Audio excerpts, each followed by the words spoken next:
ఒక 20 లక్షల కియా సెల్టోస్ని ఒక 10 లక్షల పోలో వచ్చి గుద్దితే ఈ కియా సెల్టోస్ 3-4 పల్టీలు కొట్టి టైర్ ఊడిపోయి కారు మొత్తం సత్రోలో అయిపోయింది.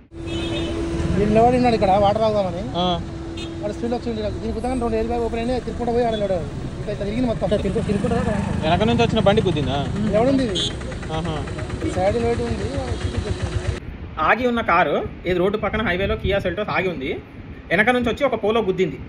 ఆ గుద్దిన ఆ 10 లక్షల కారు దానికి ఒక సైడ్కి మాత్రం బంపర్ ఇరిగిపోయి హెడ్ లైట్ ఇరిగిపోయింది. అందరు సేఫ్. మళ్ళీ కియా కార్లో ఎవరు లేరు, ఒక్కడే ఉన్నాడు కాబట్టి వాడు బతికిపోయాడు. మరి ఎవరైనా వేరే వాళ్ళు ఉండుంటే ఏమయ్యేదో మరి. అందరూ మారుతి కార్లని టిన్ కార్స్ అని గుద్దితే పచ్చడైపోతాయి అని చెప్పి హేళన చేస్తుంటారు. కానీ అందరు గమనించింది ఏంటంటే కియా కార్లు, మారుతి కార్లు కనీసం 5 lakhs to 10 lakhs బడ్జెట్లో ఉండి వాడు మైలేజ్ ఎక్కువ ఇచ్చి సేఫ్టీ తక్కువ ఇస్తున్నాడు. కియా కార్ కూడా ఎంత తోపు అంటే రేట్ ఎక్కువ పెట్టి క్వాలిటీ కూడా తక్కువనే ఇస్తున్నాడు అనమాట. 20 లక్షల కారు ఇంతకుముందేమో ఒక కియా సెల్టోస్ 2 ముక్కలు అయిపోయింది. ఫస్ట్ టైం ఇప్పటిదాకా నేనైతే ఎప్పుడు చూడలే. మరి ఒక కార్ 2 ముక్కలు అయిపోయింది. కియా కార్ క్వాలిటీ గురించి ఎందుకు ఎవరు మాట్లాడరు?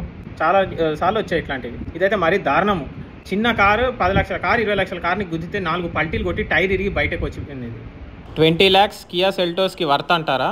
రిచ్గా ఉంటుంది సెల్టాస్ కొందాం అనుకున్న వాళ్ళకి షేర్ చేయండి ఒకసారి, వాళ్ళకి కూడా ఐడియా వస్తుంది.